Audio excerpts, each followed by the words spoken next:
The Game of Life. Neville Goddard. March 7, 1969. Brought to you by Ice Blue Zen. The game of life, like every game, is played within the framework of certain rules, and any violation of those rules carries a penalty. You and I are playing this game from morning to night, and should therefore learn its rules in order to play it well. Ecclesiastes gives us this rule. Even in your thought do not curse the king, or in your bedchamber curse the rich. For a bird will carry your voice or some winged creature tell the matter. And Mark gives us another. Whatever you desire, believe that you have received it and you will. If you must believe you have received your desire in order to attain it, then you must start your game by believing it is finished. You must feel yourself into and partaking of your goal, and you must persist in that feeling in order to achieve it. Now, another rule is said in this manner. Cast your bread upon the water and you will find it after many days. In other words, do not be concerned as to how it is going to happen. Just do it. This statement hasn't a thing to do with doing good as the world defines the word. Jesus was a carpenter. The word means one who produces from seed. As a flower, a tree, the earth. The prophecy of the Old Testament is the seed which a carpenter called Jesus brings to birth. He comes not to abolish the law and the prophets, but to fulfill them.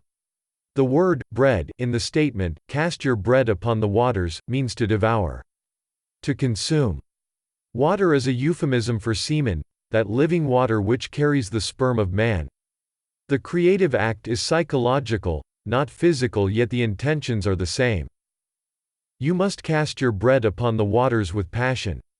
You must be consumed with the desire and literally on fire with love for its possession. For an intense imaginal act will always draw unto itself its own affinity. Winston Churchill departed this world a very successful man. However, during his life he had many failures. Then one day he made this discovery, which changed his life. These are his words. The mood decides the fortunes of people, rather than the fortunes decide the mood. Let me put it this way. The game of life is won by those who compare their thoughts and feelings within, to what appears on the outside. And the game is lost by those who do not recognize this law. Being consumed by anger, they see no change in their world. But if they would change their mood, their circumstances would change. Then they would recognize the law behind their world. There are those who are depressed all day long and remain that way all of their life. I remember back in New York City, when I would see certain people walking in my direction. I would want to cross the street, because I did not want to hear their depressing stories. They would spend hours telling about their wife or husband, their children or grandchildren. And each story geared to depression. Never changing their mood, their world never changed. Seeing no change, they would not recognize a law between the inner world they maintain, and the outer world of response. But if you apply this law, you can predict your future. Feel a new mood rise within you. Sustain it and soon you will meet people who embody this new state. Even inanimate objects are under the sway of these affinities. In a certain mood I have gone to my library and removed a book I have not touched in years. And when I casually open it, I find confirmation of my mood. A table, though remaining the same, will be seen differently based upon your momentary mood, for everything reflects it.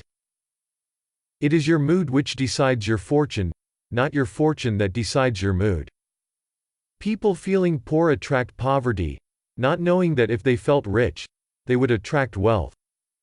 In the book of Proverbs, it is said, "The spirit of man is the lamp of the Lord." Now, the lamp of the Lord is the light of the world. We contain that light. And nature, the genie, is our slave, fashioning the world as our mood dictates. By nature I mean all of humanity. The animal, plant, and mineral world. In fact, everything that appears on the outside is a slave of this lamp.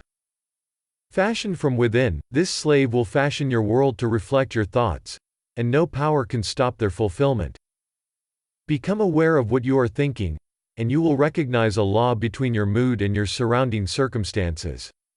Then you will predict with certainty, because you know certain events, being in harmony with your mood, must appear.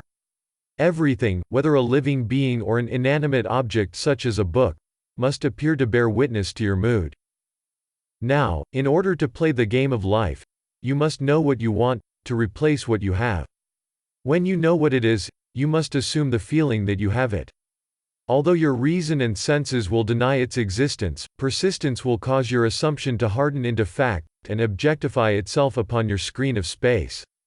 Play the game this way. You may think it doesn't work, but that's because you have not tried it. You may believe the idea is stupid, but I tell you, the mood decides your fortune.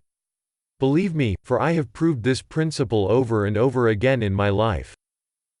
It was Winston Churchill who galvanized the Western world by putting his words into practice. In spite of the horrors and bombing in London, Mr. Churchill sustained the mood of victory, and even in the darkest days he would not waver.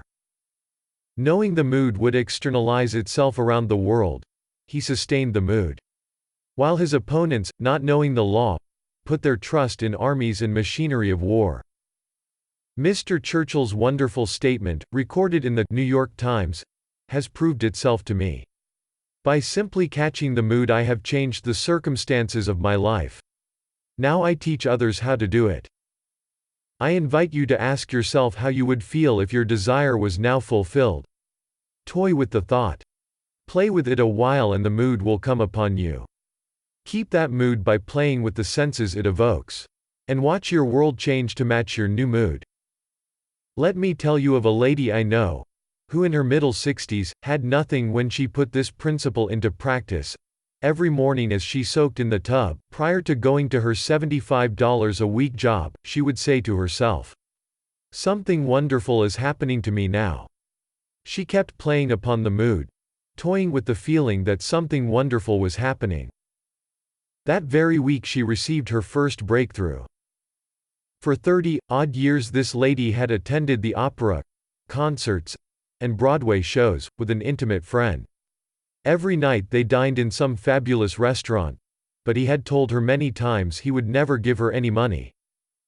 But he suddenly had a change of heart and signed over a $100,000 trust fund to her, to be spent immediately as she so desired. A short time later, she began to apply the law to a greater degree and he again set up another $100,000 fund for her. Now, this lady, whose rent is $165 per month, can't spend the income she receives from a $200,000 fund, plus her Social Security, but she isn't satisfied and wants more. The old gentleman has a little hardening of the brain now, and they have parted company. And, because he refuses to see her, she curses him. Though we are warned, even in your thoughts do not curse the king, or in your bed chamber do not curse the rich. For a bird of the air will carry your voice, or some winged creature tell the matter. This lady calls me every week to tell me she is overcoming the cursing. I hope so, because other things can come into her world if she continues to do so.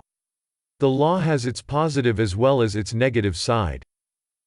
I am not here to judge how you use the law, but leave you to practice it as you will. If you are in the habit of thinking negatively, you are not going to sustain the thought that you are all you want to be. You may hold it for a few seconds, and if it does not prove itself instantly you may deny it. But in order to play the game of life you must know the rules and apply them. And remember, as in every game, there are rules whose violation causes failure. You cannot deceive yourself. For God is not mocked. As you sow, so shall you reap. In the world you may get away with a violation that the referee did not see. But you cannot get away from the observer in you, for he and you are one. If you know what you did, then he knows. For your awareness and the Father of your world are one. You cannot deceive yourself. You cannot mock yourself. God is going to record your every violation and mold your world in harmony with your feelings. Let me now share a letter I received from a friend. In it he said, "Last Monday night a friend asked me for help. So that night I spent a half hour imagining I heard the words he would say, if his desire were realized. Just before I awoke the next morning, the friend's wife appeared in my dream and thanked me for my help. Then Tuesday evening, while enjoying some music in my living room, my friend appeared in reverie. Speaking with authority, power, and joy, he used the identical words I heard when I imagined him confirming the fulfillment of his desire, and I felt the thrill of completion. It is my hope that confirmation will come in the immediate present, and my friend will hear the man tell him in person of the fulfillment of that imaginal act which was set on fire by his friend. Now, in another part of his letter, my friend said, "In a dream I entered a hotel lobby, registered at the desk, and asked to be called at 7 o'clock the next morning. As I watched, the man marked a bold 7 over my name on the card, then I awoke. This is a marvelous vision, as 7 is the numerical value for spiritual perfection. It also has much to do with gestation and incubation in the insect and animal world. I am told that 280 days is a multiple of 7. We know that a hen's egg, if properly incubated, takes 21 days, again a multiple of 7. Here we find birth has multiples of 7, but in his case it is incubation of spiritual perfection." Another lady wrote, saying, "I saw myself lying in bed, ghastly pale as though dead. Suddenly a giant of a man rose out of my body. Let me tell you the story of a wonderful artist, who was also a mystic. His name was George Russell, but you know him best as A.E. He said, 'I will tell this vision, but where it happened I will not say.' It was a vast hall with the columns made of living opal, as though the colors of dawn and evening had blended into something alive. Between the columns were thrones upon which fire-crested kings were seated. One wore a crest of the dragon, another, plumes of fire. In the center a dark body was stretched out on the floor, as though in a deep trance. At the far end of the hall, on a throne higher than the others, sat a being with the sun's glory shining behind him. As I watched, 2 crested kings rose, and stretching their hands over the body on the floor, sparks of light came out of them. Suddenly a figure as tall as majestic as these fire-crested kings rose out of that dark body. Looking around, he recognized his kin and raised his hand in salutation. Then they leapt from their thrones, raised their hands in the same wonderful greeting and, like brothers, walked toward the end and disappeared into the sun. Each vision is a foreshadowing of what will take place. A.E. perceived him as coming from another, while this lady saw him as coming from her own being. They are both adumbrations of a wonderful event which will take place in everyone, for that crested king, who is the Son of God, is housed in all. It does not matter whether the body be that of a woman or a man, or what the pigment of the skin may be. Within each one of us is the Son of God, who, radiating his glory, and bearing the express image of his person, is the great lamp of the Lord. And one day this majestic being will rise out of your garment of death, and you will enter the land of life. But while we are here, let us learn the rules of the game of life and play it. Life itself is caused by the assemblage of mental states, which occurring creates that which the assemblage implies. My friend mentally heard the words he would hear if his desire for his friend were fulfilled. Its assemblage, occurring within him, created the event to be played out in the game of life. After you have assembled your mental state and allowed it to occur within you, you do not have to repeat the act. You cast your bread upon the water the moment you felt relief. Although you do not have a physical expression in a sexual manner, relief is possible. And of all the pleasures of the world, relief is the most keenly felt. When someone you dearly love is late, you anxiously await that key in the door. And when you hear their voice, your relief is keenly felt. That is the same kind of relief you will have when you have imagined correctly. If you find it necessary to recreate the act every day, you are not casting your bread upon the water. You may imagine over and over again, but you are only going to impregnate once.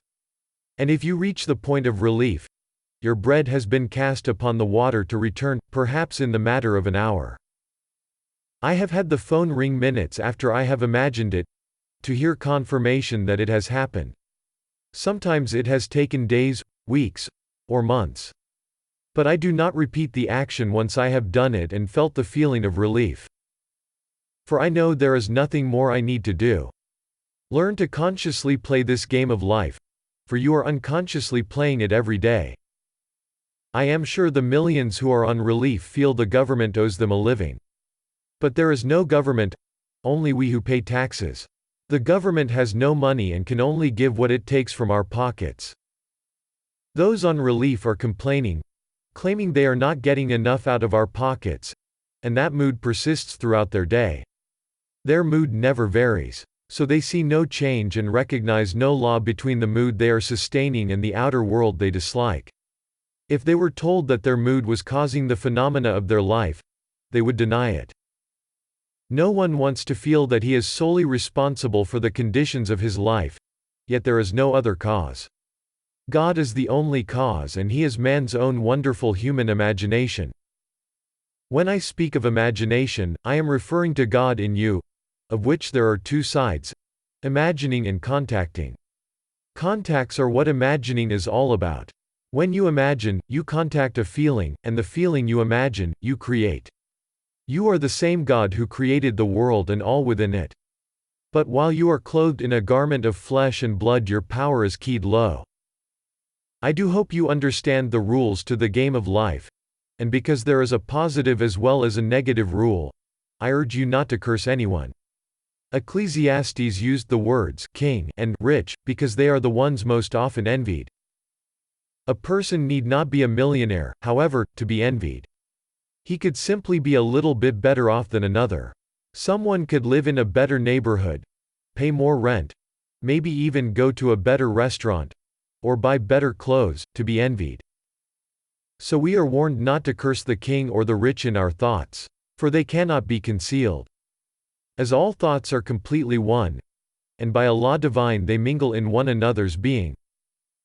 Awareness seems to be scattered, as everyone on the outside is aware. But no one needs ask another to aid in the change of his world if he changes it on the inside. If another is necessary to bring about the change, he will, with or without his consent. You do not have to single out the individual to play the part in bringing about the change you have imagined.